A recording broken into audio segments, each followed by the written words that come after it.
Well, good morning. Today's instructional video is going to be how to make a peanut butter and jelly sandwich using my favorite ingredients: peanut butter from Jif and jelly, homemade grape. Follow me to the refrigerator. So we keep our refrigerator in the kitchen, which is really handy because that's where we do most of our cooking and some of our eating. In here you'll find a really nice jar, homemade grape jelly. We used to have strawberry jelly, but now we have grape, and that's okay because you can have any kind of jelly you choose. But we prefer grape jelly when we don't have strawberry jelly. So then we keep our peanut butter right down here in the Lazy Susan. I'm gonna grab the jelly, peanut butter. We've got Jif. We used to have crunchy, but now we have the creamy. There's a long story about that, but I won't go into too much of that. But the crunchy kind of got in my teeth and made me feel nasty and messed it with my intestines.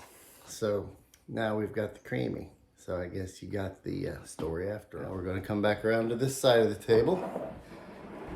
Get our bread. I prefer some of that whole grain bread that we can get at Aldi's. Paula goes to Aldi's a lot. It saves us money. They're not a sponsor, and neither are the Jif or the homemade jelly. No sponsorships here, but we do like peanut butter and jelly sandwiches made with whole grain bread. Unless you're the kids, they like white bread. And usually they like their peanut butter and jelly sandwiches cut into a heart shape or a funny holiday festive shape with our big giant cookie cutters, which is great because then Papa gets to eat the cutouts around the edge with the crust. So when I make their sandwiches, I make sure to put peanut butter and jelly all the way out to the edge, even though they're not going to eat that once we stamp it out with the cutter, because that's something I'll get to have. I get to eat the scraps, and the scraps are always good. We keep our bread back here in this Hoosier cabinet.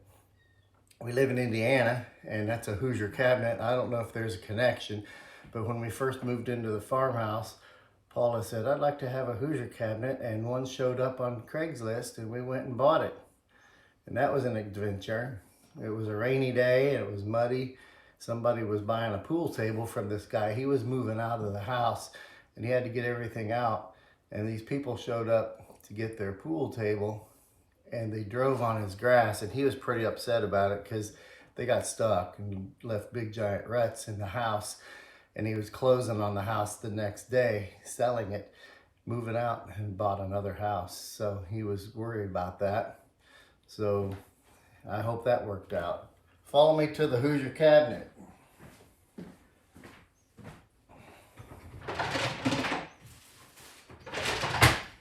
Here's the bread from Aldi's.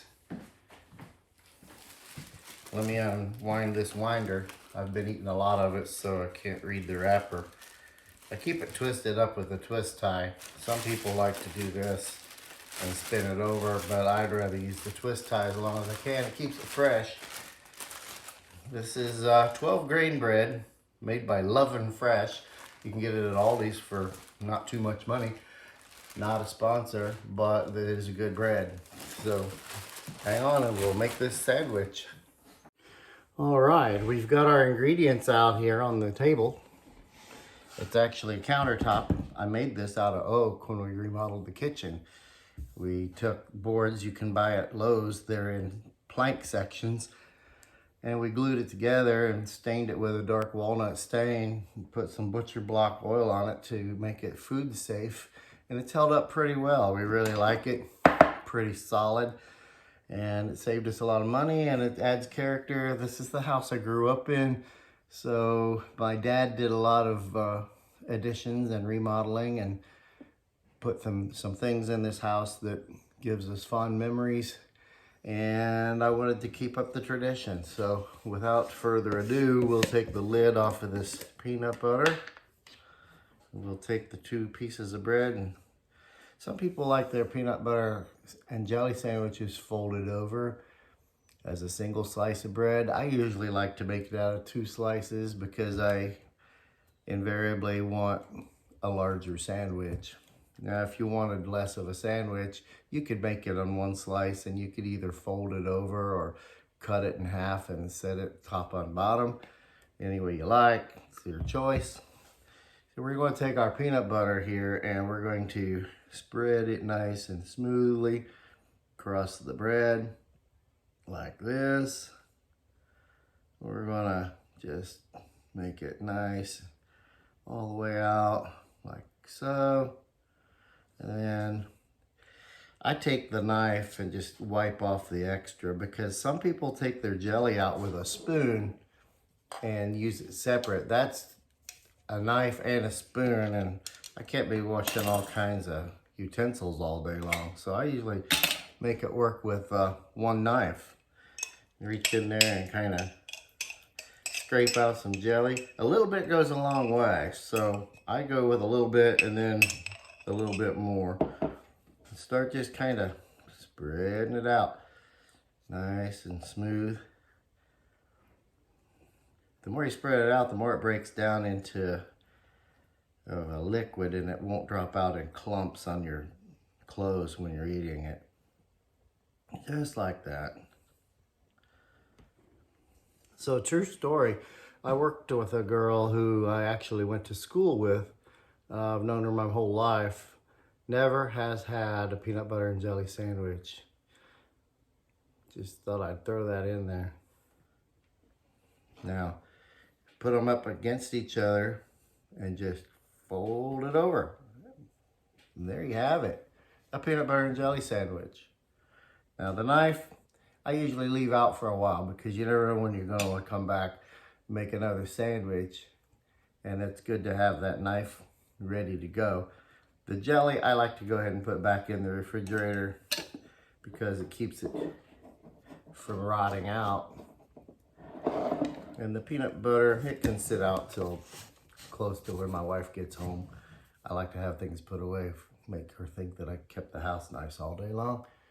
And so that's the peanut butter and jelly sandwich. You can cut it this way or this way, or just leave it in one long big sandwich. It's your choice, however you want to do it. So we're going to take our sandwich we just made. I'm not going to eat it yet. I wanted to have it ready for later.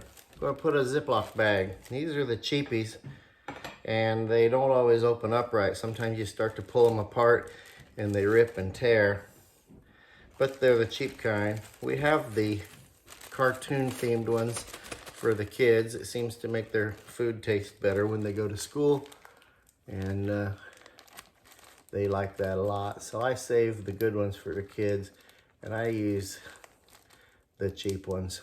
But there we have one nice peanut butter and jelly sandwich put in a plastic bag, and it's good to go. There's a little air in there. Sometimes what I like to do is unzip that last little bit, put it up here and suck the air out. I'm gonna be eating it, so my mouth on there is not gonna be good. Now it's vacuum packed. That'll last for years. Put it in the fridge, go back Christmas, have a peanut butter and jelly sandwich. Good to go. Thanks for watching. So we had a few comments on our previous video. Some people wanted me to go into more detail about how you would make a half sandwich or a single slice sandwich with the fold over technique. So I'm going to take a single piece of bread. This is the same Love and Fresh 12 grain bread that I used the other day on the other video. Again, they're not a sponsor. What you would need to do is determine up front, are you going to want your sandwich folded this way or this way? It makes more sense to make it this direction. Unless you have a square piece of bread, then it doesn't really matter. If you do have square bread, that's kind of nice. You can cut it on a slant and make a perfect triangle out of it. But for today's demonstration, we're going to use this bread that's more rectangular in shape. So we'll take a little less peanut butter than we did last time, and we're going to put it on just one side here. We're just going to kind of spread this out a little bit.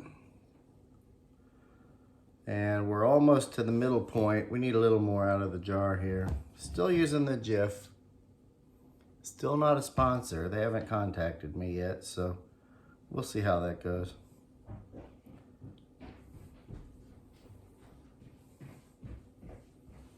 And then we're going to add some jelly here to the other half.